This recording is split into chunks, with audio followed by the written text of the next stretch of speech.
is going to start at any moment, and it's a different amount of time each time, but we are talking about icons today.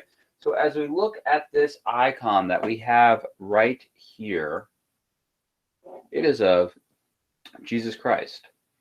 Now, what is that circle around his head? Yes, of course you have to write your notes or type them up or come back and look at them later. You definitely need your notaroonies, broski, so that you can know this stuff. So what is that circular thing around Jesus' head? What are we going to say that that is?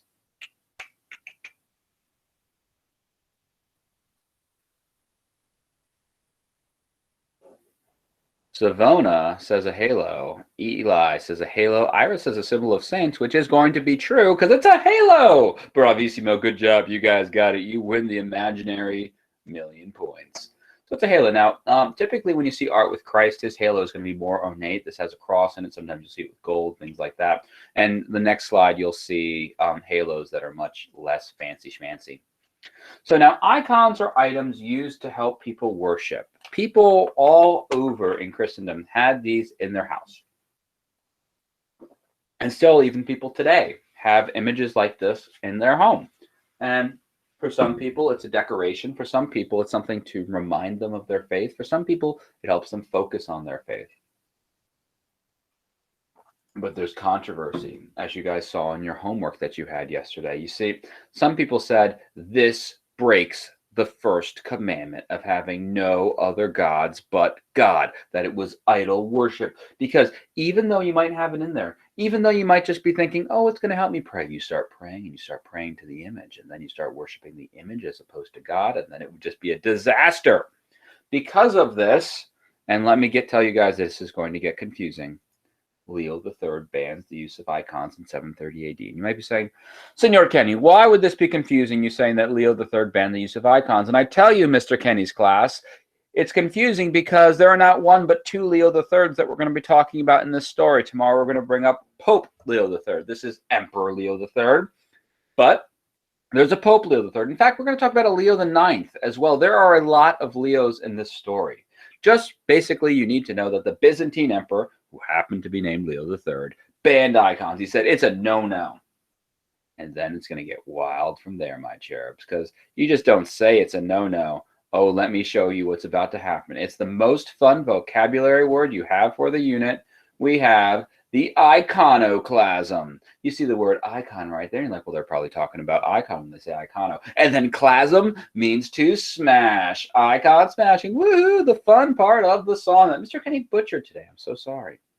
So, Leo III says icons are naughty. Even if Savona means well, she's going to start worshiping an idol if she has one. So we got to smash them. We got to burn them.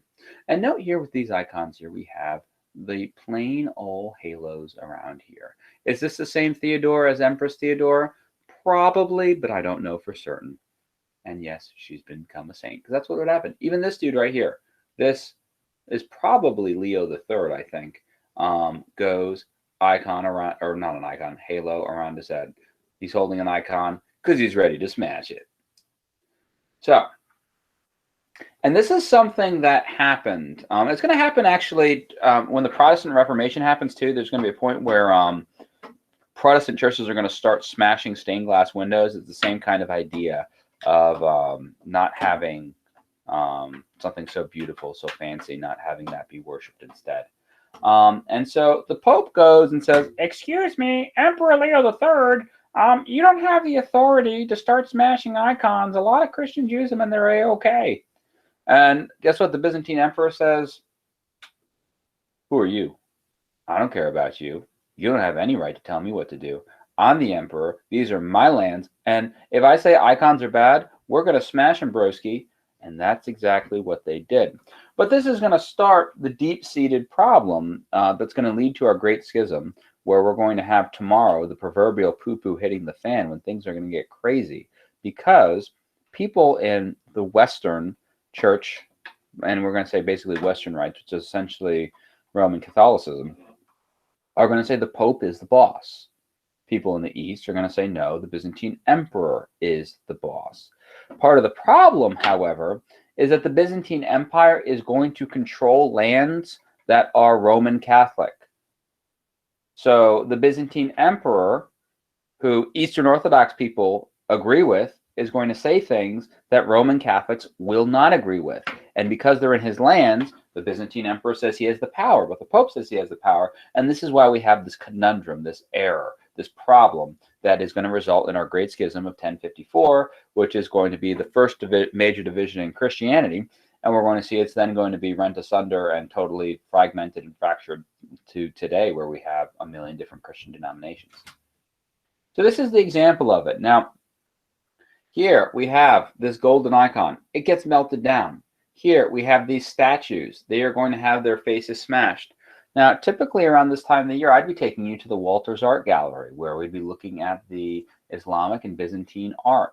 And with that, you would see some beautiful, beautiful art that has the same kind of thing here, where the faces are smashed off. Because Hayden says, I'm sorry, icons, they're idol worship. So he gets on his ladder, he starts smashing the faces off of those things. And it's a real bummer, because like as a historian, I love getting to see the art people created in their time. It gives us a real window into the styles, the technology, the interests, the likes of people. But now it's gone forever. Damaged, destroyed. We'll never know fully what that looked like because it was destroyed. Now, that is our notes for today. Like I said, so long. I know your hands are probably so tired. And tomorrow we get the proverbial poo-poo hitting the fan, where we're going to have our Great Schism of 1054.